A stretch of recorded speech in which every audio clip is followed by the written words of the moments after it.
Hello everyone, स्वागत है एक बार फिर से आप सभी साथियों का शिक्षा संकल्प के इस ऑनलाइन यूट्यूब प्लेटफॉर्म पर। कैसे हैं आप सभी साथी? आशा करते हैं कि आप लोग बहुत ही अच्छे होंगे, स्वस्थ होंगे।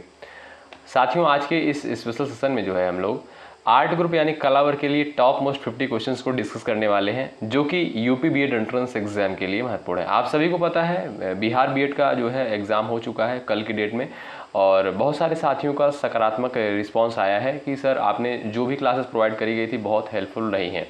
तो इसके लिए भाई बहुत बहुत धन्यवाद, और उम्मीद भी यही की जा रही थी। और देखिएगा, बहुत सारे साथी बोल रहे थे कि सर आप जो चीज़ें प्रोवाइड कर रहे हो ये बहुत ही सिंपल चीज़ें हैं, क्वेश्चन का लेवल जो है बहुत ही लो है। लेकिन आप लोग पेपर देखिएगा, और टेलीग्राम पे भी शेयर कर दिया जाएगा पीडीएफ इसका, बिहार बीएड का जो पेपर हुआ है आप लोग देख लीजिएगा। क्वेश्चन का लेवल जो है कैसा आया हुआ है, ठीक है। बहुत ज़्यादा टफ लेवल क्वेश्चन नहीं है, बिल्कुल सामान्य से प्रश्न पूछे गए हैं पेपर में, चाहे हिंदी हुआ चाहे जीएस हुआ। आप लोग देखिएगा आसानी से उस पेपर को, ठीक है। टेलीग्राम पे सेंड कर दिया जाएगा। तो आइए शुरुआत करते हैं, और ये क्लास है यूपी बीएड वालों के लिए। यहाँ पर जो हम लोग आर्ट ग्रुप यानी कला वर्ग के लिए 50 महत्वपूर्ण प्रश्नों को डिस्कस करने वाले हैं। आप लोग पूरे धैर्य के साथ अंत तक बने रहिएगा। चलिए शुरुआत कर लेते हैं। यहाँ पर वायुमंडल में लगभग कितने प्रतिशत जो है नाइट्रोजन होती है? आप सभी दोस्त यहाँ पर प्रयास करें। राइट आंसर आपका क्या हो जाएगा इस सवाल के लिए? आप सभी को पता है दोस्तों, वायुमंडल में जो नाइट्रोजन की प्रतिशत है, आप कहोगे सर 78 से 79%। ऑप्शन नंबर आपका ए जो दिया है यहाँ पर बिल्कुल राइट आंसर हो जाएगा। और सबसे ज़्यादा जो वायुमंडल में पाई जाने वाली गैस है वो है दोस्तों आपकी नाइट्रोजन, ठीक है, ध्यान रखिएगा। तो ऑप्शन नंबर आपका यहाँ पर ए बिल्कुल राइट हो जाएगा। अगला सवाल देखें यहाँ पर देखिएगा साथियों, कहता है प्रश्न, विश्व का चौथा सबसे बड़ा महाद्वीप जो है कौन सा है? अफ्रीका, उत्तरी अमेरिका, दक्षिणी अमेरिका, एशिया महाद्वीप, बताएं। विश्व का जो है चौथा सबसे बड़ा महाद्वीप जो है कौन सा है, बताएंगे, प्रयास करेंगे। आपका राइट आंसर क्या हो जाएगा? चलिए सभी लोग प्रयास करें, यहाँ पर आपका करेक्ट आंसर क्या हो जाएगा, बताएं। चलिए, विश्व का जो है चौथा सबसे बड़ा महाद्वीप जो है आपका कौन सा है? ध्यान रखिएगा, आपका यहाँ पर दक्षिण अमेरिका। ऑप्शन नंबर आपका यहाँ पर सी बिल्कुल राइट आंसर हो जाएगा। साथियों ध्यान रखिएगा आप लोग, ठीक है। अगर आपसे साथियों पूछे कि क्षेत्रफल के आधार पर जो है महाद्वीप जो है सबसे बड़ा महाद्वीप कौन सा है, आप कहोगे सर एशिया है, उसके बाद आपका अफ्रीका आता है, ठीक है, उसके बाद दोस्तों आपका उत्तरी अमेरिका आता है, उसके बाद आपका आता है दक्षिणी अमेरिका, ठीक है। तो यहाँ पर जो है आपके चौथा स्थान पर जो है दक्षिण अमेरिका आता है, ध्यान रखिएगा, ठीक है। बात करें दोस्तों जनसंख्या के मामले में, आप कहोगे सर जनसंख्या के मामले में जो है सबसे नंबर 1 पर है आपका एशिया महाद्वीप, ठीक है। कौन सा? एशिया महाद्वीप है। उसके बाद आपका आता है अफ्रीका, उसके बाद आपका आता है यूरोप, फिर उसके बाद आपका उत्तर अमेरिका, फिर उसके बाद आपका दक्षिण अमेरिका, ठीक है। तो ये जो क्रम आप लोग ध्यान रखिएगा। अगला सवाल देखें, निम्न में से क्या जो है नागरिक समाज के रूप में नहीं माना जाता है? परिवार, वंश, जाति संघ, गैर सरकारी संगठन, विधान मंडल, बताएं। इस सवाल का आंसर देने का प्रयास करें आप लोग। निम्न में से क्या जो है नागरिक समाज के रूप में नहीं माना जाता है? इस सवाल का दोस्तों आपका राइट आंसर हो जाएगा ऑप्शन नंबर डी, विधान मंडल, ठीक है। डी ऑप्शन बिल्कुल आपका करेक्ट होगा। अगला सवाल देखिएगा यहाँ पर, निम्न में से जो है किस भारतीय पर्वतीय चोटी की ऊंचाई सबसे कम है? बताएं, किस पर्वत की चोटी की ऊंचाई जो है सबसे कम है, बताएं। कंचनजंगा, नंदा देवी, कॉमेट, और उसके बाद ये आपका मुकुट पर्वत। यहाँ पर आपका राइट आंसर क्या हो जाएगा? सभी साथी प्रयास कर सकते हैं। चलिए बताएं। यहाँ पर दोस्तों आपका जो डी ऑप्शन दिया है बिल्कुल राइट आंसर हो जाएगा मुकुट पर्वत, ठीक है। आपका डी ऑप्शन बिल्कुल करेक्ट होगा, ध्यान रखिएगा आप लोग। साथियों यहाँ पर बात करें कंचनजंगा की, आप सभी को हो सकता है पता हो कि 8,586 मीटर जो है इसकी ऊंचाई है। और बात करें दोस्तों नंदा देवी की, तो नंदा देवी की जो है 7876 मीटर इसकी ऊंचाई है। और उसके बाद कॉमेट की अगर हम बात करें तो कॉमेट की जो ऊंचाई है याद रखिएगा 7756 मीटर, ठीक है, 7756 मीटर इसकी ऊंचाई है। और उसके बाद मुकुट पर्वत जो है दोस्तों इसकी ऊंचाई जो है 7242 मीटर जो है इसकी ऊंचाई है। तो सबसे कम ऊंचाई किसकी है? मुकुट पर्वत की। ऑप्शन नंबर आपका डी जो है राइट होगा। अगला सवाल देखें, कन्नौज से पूर्व हर्षवर्धन कहाँ का शासक था? बताएं। चलिए, कन्नौज से पूर्व हर्षवर्धन कहाँ का शासक था? कौशांबी, कुशीनगर, श्रावस्ती, थानेश्वर, बताएं। आपका सही आंसर इस सवाल के लिए क्या है? प्रयास करें। चलिए भाई, साथियों आप लोग ध्यान रखिएगा, कन्नौज से पूर्व जो है हर्षवर्धन कहाँ का शासक था? थानेश्वर का। ऑप्शन नंबर आपका डी जो है बिल्कुल राइट आंसर होगा। अगला सवाल देखें, जयचंद के विश्वासघात के कारण जो है पृथ्वीराज चौहान की पराजय हुई, कालांतर में जयचंद कहाँ और कब मारा गया था? चलिए बताएं आप लोग यहाँ पर राइट आंसर क्या है, प्रयास करिएगा। जयचंद के विश्वासघात के कारण जो है पृथ्वीराज चौहान की पराजय हुई, कालांतर में जयचंद कहाँ और कब जो है मारा गया था? आपका बी ऑप्शन बिल्कुल राइट आंसर हो जाएगा दोस्तों। चंदावर के युद्ध में जो है 1193 में जो है मारा गया था। ठीक है, कहाँ पर? चंदावर में। ऑप्शन नंबर आपका यहाँ पर बी जो दिया है बिल्कुल राइट आंसर होगा, ध्यान रखें। अगला सवाल देखें, ये रहा आपके सामने, निम्नलिखित में से कौन सा जो है भारत का सर्वाधिक घनी आबादी वाला शहर है? बताएं। चलिए सभी साथी प्रयास करें, राइट आंसर इस सवाल के लिए क्या हो जाएगा? निम्नलिखित में से कौन सा जो है भारत का सर्वाधिक घनी आबादी वाला शहर है? कल्याण, हैदराबाद, कानपुर, विजयवाड़ा। बताएं दोस्तों। यहाँ पर जो आपका राइट आंसर हो जाएगा वो है दोस्तों आपका हैदराबाद। ठीक है, भारत का सर्वाधिक घनी आबादी वाला शहर जो है वो है दोस्तों आपका हैदराबाद। बी ऑप्शन बिल्कुल राइट आंसर हो जाएगा। अगला सवाल ये देखिएगा आपके सामने है, निम्नलिखित में से कौन न्यूनतम समर्थन मूल्य यानी एमएसपी के अंतर्गत सम्मिलित नहीं है? अरहर, मसूर, उड़द, मूंगफली। बताएं एमएसपी के अंतर्गत जो है कौन सा जो है इसके अंतर्गत जो है कौन नहीं आता है? बताएं। अरहर, मसूर, उड़द और मूंगफली। 4 विकल्प आपके सामने दिए गए हैं और यहाँ पर दोस्तों आपका राइट आंसर हो जाएगा मूंगफली। डी ऑप्शन आपका बिल्कुल करेक्ट हो जाएगा। साथियों ध्यान रखिएगा आप लोग, अरहर, मसूर, उड़द, मूंग व चना ये जो दालें हैं ये दोस्तों आपका न्यूनतम समर्थन मूल्य घोषित किया जाता है। ठीक है, इनको तो ये जो है एमएसपी के अंतर्गत आती हैं, ध्यान रखिएगा आप लोग। ठीक है, मूंगफली जो है आपका एमएसपी के अंतर्गत नहीं आता है। अगला सवाल, बस्तर जो है दोस्तों एक आदिवासी जिला है, किस राज्य में स्थित है? बताएं। मध्य प्रदेश, छत्तीसगढ़, झारखंड, उड़ीसा। आप लोग पूरे धैर्य के साथ बने रहिएगा। पिछले वर्ष का प्रश्न पत्र उठाकर देखोगे आप लोग, ऐसे सवाल पेपर में बनते हैं। चलिए, बस्तर एवं एक आदिवासी जिला है, ये किस राज्य में स्थित है? सभी साथी प्रयास करें। आपका यहाँ पर राइट आंसर दोस्तों हो जाएगा छत्तीसगढ़। ठीक है, बस्तर जो है ये कहाँ का जिला है दोस्तों? ये छत्तीसगढ़ राज्य का जिला है। ऑप्शन नंबर बी आपका जो है बिल्कुल करेक्ट आंसर हो जाएगा। छत्तीसगढ़ में दोस्तों कुल 27 जनपद हैं। अगला सवाल देखें, यहाँ पर देखिएगा ये इंपॉर्टेंट सवाल है, रंग भेद के कारण महात्मा गांधी को जो है किस वर्ष दक्षिण अफ्रीका के पीटर्सबर्ग रेलवे स्टेशन में जो है प्रथम श्रेणी के रेल डिब्बे से सामान सहित बाहर फेंक दिया गया था? 1890 में, 1891 में, 1892 में, 1893 में। बताएं। क्वेश्चन को आप लोग ध्यान से देखें और आंसर देने का प्रयास करें। चलिए यहां पर दोस्तों आपका राइट आंसर क्या हो जाएगा? 7 जून 1893 को। ठीक है, 7 जून 1893 को। डी ऑप्शन आपका यहाँ पर राइट। अगला सवाल ये रहा आपके सामने, भारत सरकार का जो है मुख्य विधि अधिकारी कौन होता है? मुख्य न्यायाधीश, सर्वोच्च न्यायालय के रजिस्ट्रार, कानूनी मंत्री, महान्यायवादी। बताएं इस सवाल का आपका राइट आंसर क्या हो जाएगा? सभी प्यारे साथी आंसर दें। चलिए भाई, भारत सरकार का मुख्य विधि अधिकारी कौन होता है? बताइए सटीक आंसर इस सवाल के लिए क्या है? ऑप्शन नंबर डी दोस्तों आपका राइट हो जाएगा, महान्यायवादी। डी ऑप्शन बिल्कुल राइट। अगला सवाल, इंकलाब जिंदाबाद का नारा जो है किसके द्वारा दिया गया था? बताएं। इंकलाब जिंदाबाद का नारा जो है किसके द्वारा दिया गया था? सभी साथी प्रयास करेंगे। इस सवाल का राइट आंसर क्या बताएं? चलिए बड़ा इंपॉर्टेंट सवाल है, आप लोग ध्यान रखिएगा। इंकलाब जिंदाबाद का नारा सबसे पहले जो है हसरत मोहानी के द्वारा दिया गया था। ठीक है, आपका सी ऑप्शन जो दिया है बिल्कुल राइट आंसर। अगला सवाल ये रहा, एक अक्षांश डिग्री कितने किलोमीटर को दर्शाता है? मोस्ट इंपॉर्टेंट सवाल है, बताएं। एक अक्षांश डिग्री जो है कितने किलोमीटर को दर्शाता है? इस सवाल का आपका राइट आंसर क्या हो जाएगा दोस्तों? 111 किलोमीटर। ध्यान रखिएगा, ऑप्शन नंबर ए करेक्ट हो जाएगा, बहुत महत्वपूर्ण है। अगला सवाल, निम्न में से जो है किस प्रदेश की मध्य आयु न्यूनतम है? बताएं, यानी औसत आयु जो है न्यूनतम है। राजस्थान, केरल, उत्तर प्रदेश, महाराष्ट्र।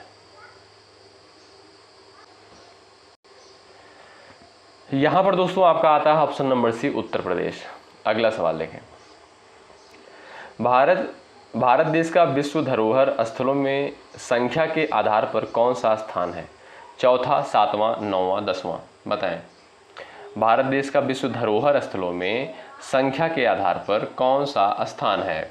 तो यहाँ पर दोस्तों आपका सातवां स्थान है। ऑप्शन नंबर बी जो दिया है बिल्कुल राइट आंसर हो जाएगा। अगला सवाल, प्रथम विश्व युद्ध जो है कब समाप्त हुआ था? बताएं।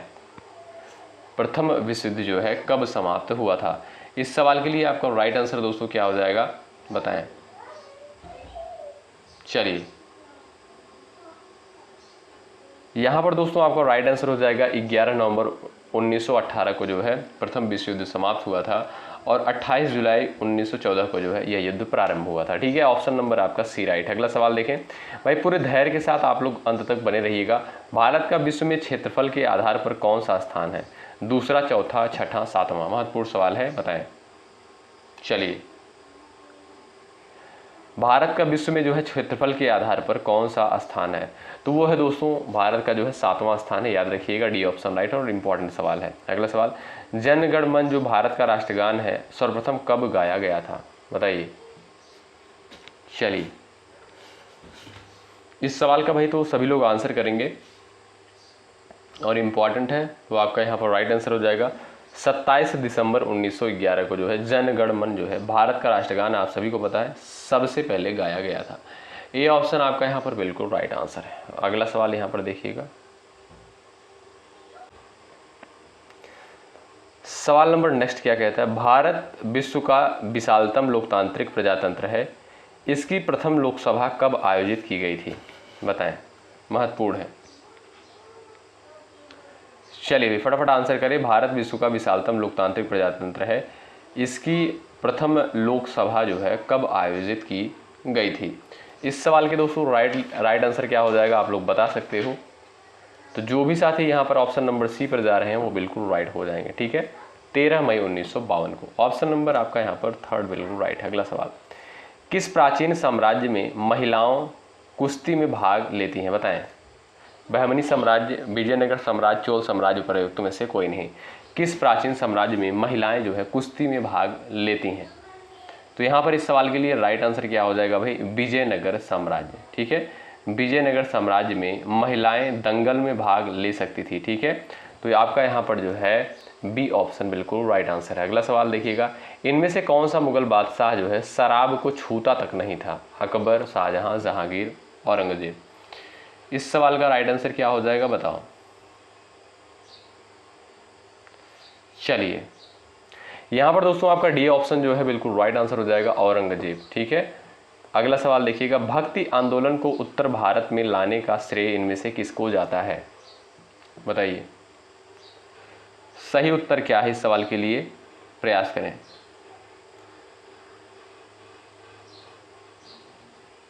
चलिएगा,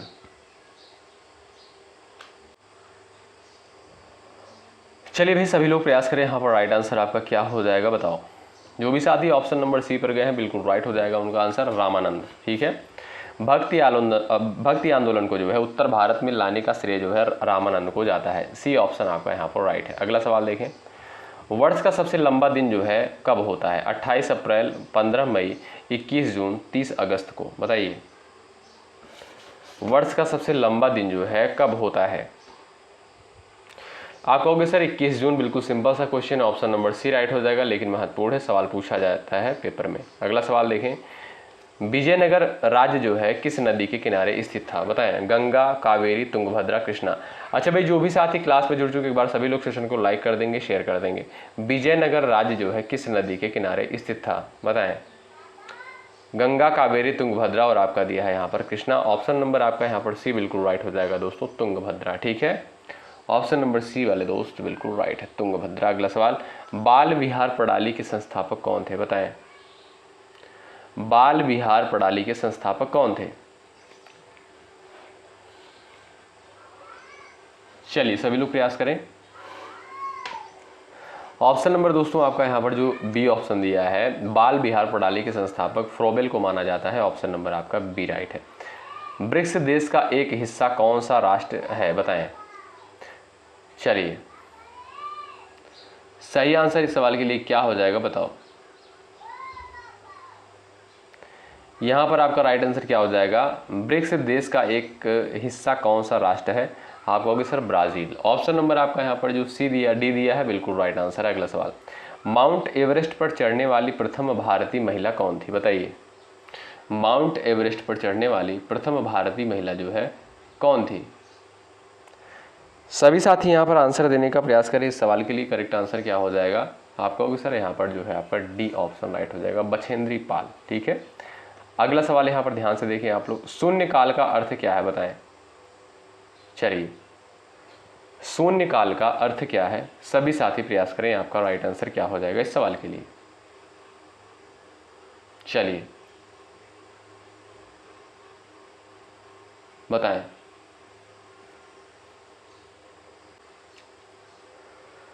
इस सवाल के लिए राइट आंसर जो भी साथी बी ऑप्शन पर गए हैं वो बिल्कुल राइट हो जाएंगे। जब कोई अति महत्वपूर्ण विषय चर्चा के लिए उठाया जाए, ठीक है, शून्यकाल का अर्थ होता है। ऑप्शन नंबर आपका बी बिल्कुल राइट हो जाएगा।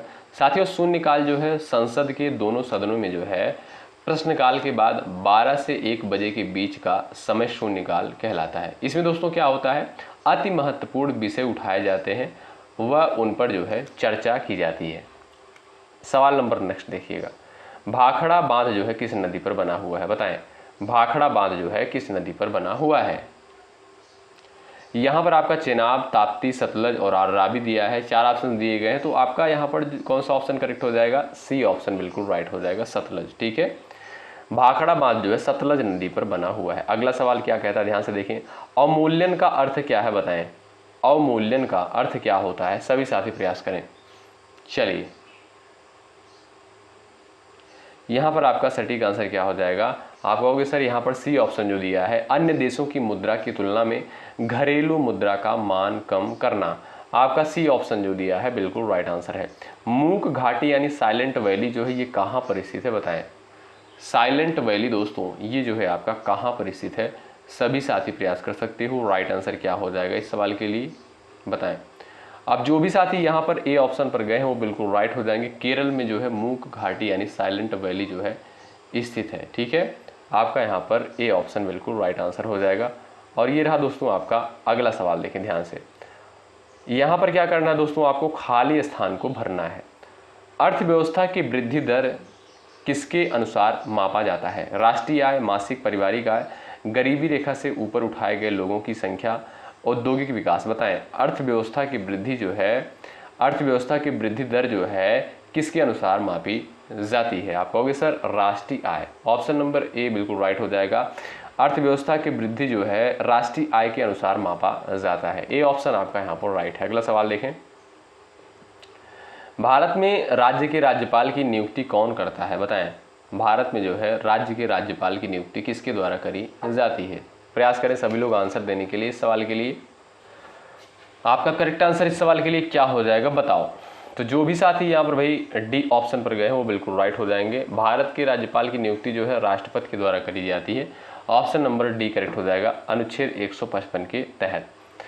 अगला सवाल देखें, उत्प्रेषणादेश या उत्प्रेषण से क्या अभिप्राय है, परमादेश, बंदी को सशरीर प्रस्तुत करना, क्षमा करना, प्रमाणित करना या जानकारी देना, बताएं। चलिए, यहां पर आपका सटीक आंसर क्या हो जाएगा, बताएं। उत्प्रेषणादेश या उत्प्रेषण से क्या अभिप्राय है, प्रमाणित करना या जानकारी देना। ऑप्शन नंबर आपका डी जो दिया है बिल्कुल राइट आंसर है। अगला सवाल, निम्नलिखित में से कौन सा मुगल शासक जो है अशिक्षित था, सभी को पता होगा अशिक्षित जो है कौन सा मुगल शासक था, तो वो था दोस्तों आपका अकबर। आपका सी ऑप्शन जो दिया है बिल्कुल राइट है। आज़ाद हिंद फौज की स्थापना जो है कहाँ पर की गई थी, बताएं। चलिए, सभी साथी यहाँ पर प्रयास करिएगा आप लोग। आज़ाद हिंद फौज की स्थापना जो है कहाँ पर की गई थी, सिंगापुर, थाईलैंड, ब्रिटेन और आपका दिया ऑप्शन नंबर डी इटली। चलिए, महत्वपूर्ण सवाल है, याद रखें साथियों, यहाँ पर ए ऑप्शन जो दिया है बिल्कुल राइट आंसर हो जाएगा। आज़ाद हिंद फौज की स्थापना जो है सिंगापुर में करी जाती है। कब, 1943 में, 1943 में। ठीक है, ऑप्शन नंबर आपका ए बिल्कुल राइट। अगला सवाल देखिएगा यहाँ पर। अब यहाँ पर दोस्तों आपको क्या करना है, निम्नलिखित में से कौन सा जोड़ा जो है सही नहीं है। अब यहाँ पर देखिए, मुत्तुस्वामी दीक्षित दिया है, कर्नाटक संगीत से संबंधित है। परवीन सुल्तान गायिका हैं। M S Gopal Krishnan violin वादक हैं। नंदलाल बोस बांसुरी वादक हैं। आप लोग बताएं कि इसमें से जो है कौन सा सुमेलित नहीं है सही तरीके से। चलिए प्रयास करें। चलिए साथियों, यहां पर जो आपका दिया है नंदलाल बोस बांसुरी वादक है, तो ये दोस्तों बांसुरी वादक नहीं है, बल्कि जो है ये एक प्रसिद्ध चित्रकार है। ठीक है, तो आपका यहाँ पर डी ऑप्शन जो दिया है इनकरेक्ट यानी गलत दिया है। ऑप्शन नंबर डी आपका यहाँ पर सही है। अगला सवाल देखें। समुदाय सबसे छोटा क्षेत्रीय समूह है जिसमें सामाजिक जीवन के समस्त पहलू आते हैं। समुदाय की यह परिभाषा किसकी है, बताएं। समुदाय की यह परिभाषा जो है किसकी है? सभी साथी प्रयास करें। आपका राइट आंसर इस सवाल के लिए क्या हो जाएगा, बताओ। यहां पर दोस्तों आपका देखेंगे सी ऑप्शन जो दिया है बिल्कुल राइट आंसर हो जाएगा। समुदाय जो है सबसे छोटा क्षेत्रीय समूह है जिसमें सामाजिक जीवन के समस्त पहलू आते हैं। समुदाय की यह परिभाषा जो है किंग्सले डेविस के द्वारा दी गई। ठीक है, किंग्सले डेविस के द्वारा। ऑप्शन नंबर सी आपका राइट। अगला सवाल। रिटर्जन के अनुसार कस्बे की विशेषताओं में निम्न में किसे शामिल किया जाता है, बताएं। यहाँ पर आपका सही आंसर क्या है इस सवाल के लिए? तो जो भी साथी भाई डी ऑप्शन पर गए हैं वो बिल्कुल राइट हो जाएंगे। यहाँ पर साथियों देखिएगा आपका डी ऑप्शन बिल्कुल राइट हो जाएगा। रिटर्जन के अनुसार कस्बे की विशेषताओं में निम्न में से किसे शामिल किया जाता है? तो व्यापार एवं उद्योग की प्रधानता को, मकानों का विकेंद्रीकरण को, निवासियों की निश्चित न्यूनतम जनसंख्या को, उपरोक्त सभी। तो आपका डी ऑप्शन जो साथियों दिया है बिल्कुल राइट आंसर हो जाएगा, ध्यान रखें। अगला सवाल यहाँ पर देखिए। जैनियों के अनुसार अनंत चतुष्टय में नहीं है अनंत ज्ञान, अनंत ऐश्वर्य, अनंत शक्ति, अनंत आनंद, बताएं। चलिए सभी साथी प्रयास करें। यहां पर आपका राइट आंसर इस सवाल के लिए क्या हो जाएगा, बताओ। चलिए साथियों यहां पर आपका जो बी ऑप्शन दिया है अनंत ऐश्वर्य, ये बिल्कुल आपका राइट हो जाएगा। दोस्तों याद रखिएगा, जैनियों के अनुसार जो है अनंत चतुष्टय, अनंत ज्ञान, अनंत शक्ति, अनंत आनंद सभी हैं, लेकिन जो है अनंत ऐश्वर्य जो है इसमें शामिल नहीं है। तो आपका बी ऑप्शन बिल्कुल राइट आंसर होगा। अगला सवाल। जैनियों के अनुसार कर्म का भेद नहीं है, इसमें आपका राइट आंसर क्या हो जाएगा इस सवाल के लिए? जैनियों के अनुसार कर्म का भेद नहीं है, तो वो है दोस्तों आपका प्रारब्ध कर्म। ठीक है, ऑप्शन नंबर आपका ए बिल्कुल राइट आंसर हो जाएगा। ठीक है भाई। अच्छा, कुछ लोगों को ये क्वेश्चन जो है थोड़ा सा टफ लेवल का लग रहा होगा, तो देखिएगा दोस्तों, जो आर्ट ग्रुप में 50 सवाल पूछे जाते हैं तो ऐसे ही प्रश्न आते हैं। इसमें से आपको करना क्या होगा, देखिएगा जो प्रश्न आपको आ रहे होंगे वही सिर्फ और सिर्फ आपको करना है। ठीक है, बाकी के प्रश्न को आपको बिल्कुल छोड़ देना है, क्योंकि 1/3 जो है निगेटिव मार्किंग होती है, आप सभी को पता है। तो भाई अगर आप लोग ज़्यादा क्वेश्चन गलत करेंगे तो आपका नंबर जो है बहुत कटेगा, क्योंकि 1/3 निगेटिव मार्किंग होती है यूपी बीएड में। और सवाल जो है इसमें ऐसे पूछे जाते हैं, इसलिए मैं आपसे बार बार बोला हूँ कि रीजनिंग, हिंदी और जो फर्स्ट पेपर में आपका जीके जीएस का 50 प्रश्न आता है, इस पे फोकस करिए बेहतर स्कोर के लिए। इसमें आपको परेशान होने की आवश्यकता नहीं है, जो 50 सवाल आपके सब्जेक्ट से पूछे जाते हैं। ठीक है, चलिए भाई, स्मृति के संदर्भ में जो है कूटांकन प्रक्रिया का अर्थ क्या है, बताएं। इस सवाल के लिए आपका राइट आंसर क्या हो जाएगा? स्मृति चिन्हों का बनना। ऑप्शन नंबर सी वाले दोस्त बिल्कुल राइट है। अगला सवाल देखिएगा यहाँ पर ध्यान से। निम्नलिखित में से किसे जो है मनोविज्ञान की विषय वस्तु में शामिल किया जा सकता है? मनोविज्ञान की पुस्तकों का अध्ययन करना, मनोवैज्ञानिक उपकरणों का चित्र बनाना, प्राणी के व्यवहार एवं संज्ञानात्मक प्रक्रियाओं का अध्ययन करना, उपर्युक्त में से कोई नहीं। इस सवाल के लिए आपका राइट आंसर क्या बताएं? निम्नलिखित में से जो है किसे मनोविज्ञान की विषय वस्तु में शामिल किया जा सकता है? तो वो है दोस्तों आपका प्राणी के व्यवहार एवं संज्ञानात्मक प्रक्रियाओं का अध्ययन करना, जो है इसे जो है मनोविज्ञान की विषय वस्तु में शामिल किया जा सकता है। सवाल नेक्स्ट देखें। बालक के व्यक्तित्व के किस पहलू पर वंशानुक्रम का प्रभाव पड़ता है? मूल शक्तियों पर, सामाजिक स्थिति पर, चरित्र पर, उपरोक्त सभी, बताएं। इस सवाल के लिए आपका राइट आंसर क्या हो जाएगा? सभी साथी प्रयास करें, आपका सटीक आंसर इस सवाल के लिए क्या है, बताएं। चलिए यहां पर जो भी साथी डी ऑप्शन पर गए हैं वो बिल्कुल राइट हो जाएंगे। ठीक है, बालक के व्यक्तित्व के किस पहलू पर जो है वंशानुक्रम का प्रभाव पड़ता है। तो मूल शक्तियों पर भी पड़ता है, सामाजिक स्थिति पर पड़ता है, चरित्र पर भी पड़ता है। आप कहोगे सर उपरोक्त तो सभी। ऑप्शन नंबर डी आपका यहाँ पर बिल्कुल राइट आंसर हो जाएगा। और ये रहा दोस्तों आपका लास्ट सवाल इस क्लास का। शंकराचार्य ने जो है ईश्वर की सत्ता किस आधार पर सिद्ध की है? तर्क, बुद्धि, श्रुति और विश्वास। यहां पर आपका सटीक आंसर क्या हो जाएगा इस सवाल के लिए, आप सभी साथी प्रयास कर सकते हो। चलिए यहां पर दोस्तों आपका यहां पर सी ऑप्शन बिल्कुल राइट हो जाएगा। शंकराचार्य ने जो है ईश्वर की सत्ता को जो है श्रुति के आधार पर सिद्ध किया है। आपका सी ऑप्शन बिल्कुल राइट हो जाएगा। तो भाई ये सेशन आपके लिए इंपॉर्टेंट है, इस सेशन को आप लोग जरूर करिएगा, जो भी साथी यूपी बीएड वाले हैं जुड़े हैं हमसे। ठीक है भाई, ये सेशन आपके लिए बेहद इंपॉर्टेंट है। यहाँ पर साथियों आप सभी को पता है आर्ट ग्रुप के लिए 50 सवालों को कवर किया गया है। यूपी बीएड में पूछा जाता है सब्जेक्ट एबिलिटी से। ठीक है, ये क्लास आपको कैसी लगी जरूर बताएं। और सभी लोग भाई एक बार सेशन को लाइक कर दें, लाइक की संख्या बढ़ा दें। और जो भी साथी चैनल पर नए हैं तो जुड़ जाएं, आप किसी भी स्टेट से हैं जरूर जुड़ें, निश्चित रूप से आपको यहाँ से हेल्प मिलेगी। ठीक है, चलिए बहुत बहुत शुक्रिया अंत तक बने रहने के लिए। मिलते हैं आपसे नेक्स्ट क्लास में, तब तक के लिए बाय बाय, टेक केयर, जय हिंद, जय भारत।